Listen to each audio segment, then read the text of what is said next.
World info site के मौजूद दोस्तों अस्सलाम वालेकुम।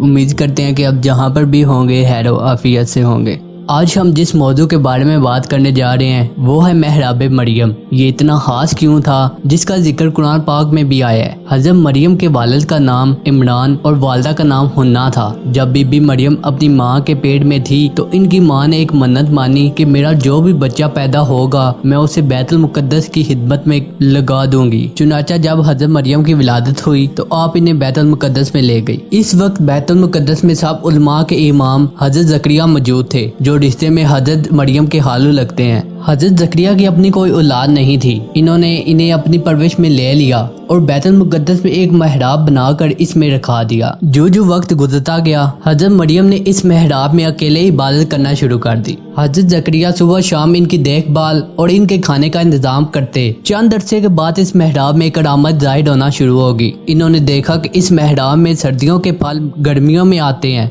और गर्मियों के फल सर्दियों में नमदार हो रहे थे। हज़रत ज़करिया ने हज़रत मरियम से पूछा कि ये फल कहाँ से आते हैं, तो आपने फरमाया कि ये मेरे रब की तरफ से आते हैं। हज़रत ज़करिया को रब ने नबूवत से नवाजा था मगर इनके यहाँ कोई औलाद ना थी और ये काफ़ी बूढ़े भी हो चुके थे। इन्होंने बहुत अरसा दुआ मांगी मगर इनकी दुआ कबूल ना हुई। इनके दिल में बेटे की तमन्ना थी तो इन्होंने सोचा कि इस महराब में रब मरियम को बेमौसम फल दे सकता है तो मुझे इस उम्र में भी बेटा अता कर सकता है। आपने इस महराब में दुआ मांगी तो आपकी दुआ कबूल हुई। आपको एक बेटे की बशारत दी गई जिसका नाम याह्या बताया गया। रब ने हज़रत याह्या को भी नबूवत से नवाजा। इस वाक़े का जिक्र अल्लाह ताला ने कुरान पाक में यूं इरशाद फरमाया है। पारा नंबर 3 सूरत आले इमरान आयत नंबर 37-39 में इरशाद होता है, और ज़करिया को उनका नेहगबान बना दिया।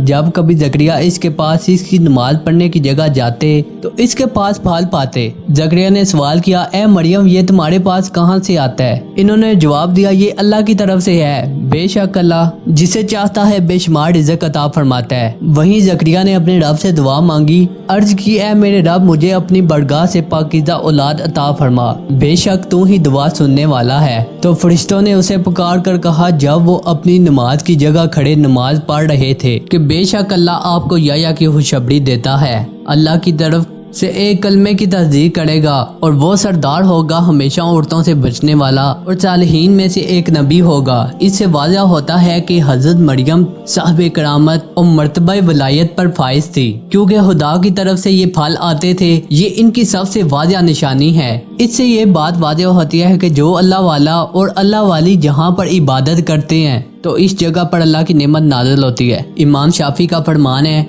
कि जब मुझे कोई परेशानी पेश आती तो मैं बगदाद जाकर इमाम अबू हनीफा की कब्र के पास बैठ जाता और वहां पर उनके वसीले से दुआ मांगता तो मेरी दुआ कबूल होती और मेरी परेशानी भी हल हो जाती। इससे ये बात वाज़ेह होती है कि अल्लाह के वली के दरबार पर जाकर इनके वसीले से दुआ मांगने से हर दुआ कबूल होती है। ये तो अल्लाह के वली की करामत है कि उनके वसीले से मांगना कबूलियत का बायस बनता है। मगर अगर हम सच्चे दिल से तौबा करें और सही सुन्नत के तरीके के मुताबिक वुजू करें और रब की बारगाह में नमाज अदा करें और सच्चे दिल से दुआ मांगे तो अल्लाह जरूर कबूल फरमाता है। उम्मीद करते हैं कि आपको ये वीडियो अच्छी लगी होगी। इस वीडियो को लाइक कर दें और अपने करीबी दोस्तों के साथ शेयर कर दें ताकि उनके इल्म में भी इजाफा हो सके। मिलते हैं अगली वीडियो में, तब तक के लिए अपना ख्याल रखें, हमें दुआ में याद रखें। अल्लाह हाफिज।